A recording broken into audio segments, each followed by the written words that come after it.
looking creatures. And then here is a famous picture of a nomos that I think was in Robert Temple's book, The Serious Mystery. And it has a strong similarity to the dugong, which are, they have spread over the entire southeastern Asia region, and that the name itself comes, the etymology comes from Duyung, from the Malay, who were actually Austronesians, and I believe the Austronesian civilization was involved with crossing oceans and coming all the way over even to Western Africa, and involved in the settling in the Mediterranean as well. And you can find very similar pyramids. I believe I've done a video where you can watch, but there's very similar pyramids that I believe they were responsible that you can for making, that you can find all the way from Korea to the Canary Islands in Africa. So I believe the dugong actually and the Dogon, they're very similar phonetics, and I believe that there's some sort of connection with the worship of these dugongs and the Dogon. And then one of the main issues with the aquatic ape theory is that there's a lot of evidence for terrestrial evolution, and there's a couple different possibilities and ways to look at this, and that would be to say that there was a later evolutionary stage where these creatures possibly did come out of the water, interbreed with the hominids, and were involved with some sort of cultural revolution and increased brain size, and things took off for Homo sapien.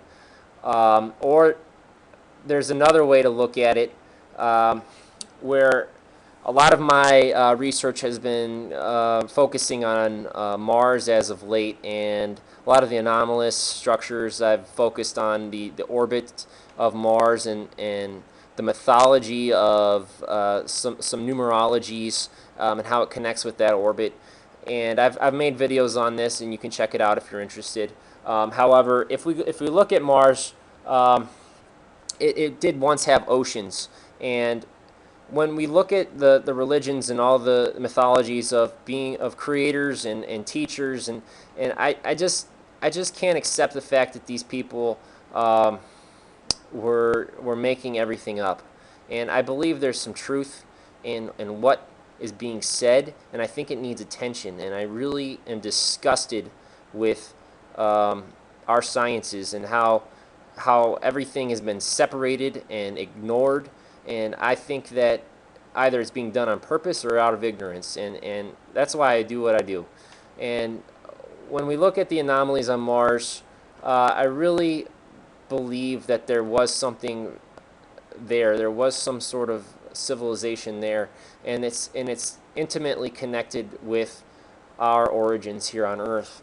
And one of the main reasons is that even when we look at our current theories of evolution on this planet, Earth was considered to be extremely hot in its beginnings, and almost too hot to have evolved life as quickly as it has done. However, Mars was not. Mars was actually considered to be a very hospitable area, and it had oceans and rivers, and there was a time when it was more hospitable than Earth, and which would indicate that life could have potentially evolved there before it had evolved here. And I'm suggesting that perhaps when we look at the name Mars itself, Mar means ocean in Spanish, and it's ironic that it's never associated with oceans or anything. When you look at the mythologies of Mars, and the question is, how did that just happen that way? And when you study a lot of the bloodlines, such as the Merovingians or the Julii, you find a lot of interesting connections with with the oceans. And when you study a lot of the ancient religions, you find there's always the sea monster that stems from the oceans. And even if you were to look at Julius Caesar's name, it contains phonetically the word sea, and that's where we get our word for C-section. He also the myth is that he was born directly from the womb, similar to some of the Hercules mythologies where he was swallowed by a snake or a dragon, and then he burst out of the womb. It's almost a representation of a rebirth, similar to what a baptism is, where you're being baptized by the earth. However, when you look at Caesar, that he's connected even with, that name is connected even with elephants, and we have just recently found that elephants had a early aquatic period, and it's interesting to know that they were associating elephants with the sea even back then, and so when we look at these interesting histories that claim descendancy from Mars, the Merovingians, the mythology around them is very interesting and revolves around coming from a mythological ancestor known as Merovich, who was conceived by a sea monster. And so you have this over and over again, this association with the oceans. And the question is, do we have, should we look at the fact that this could have potentially happened much closer to our history, this connection with the aquatics could have happened much more closely to our history than evolutionary biologists would like to admit. Even if one day they do cave and say aquatic ape theory is the answer, well, then the question is, they're going to try and say this happened a million years ago, this happened 50,000 years ago, 100,000 years ago, and when we look at the mythologies, it suggests that this happened much more recent.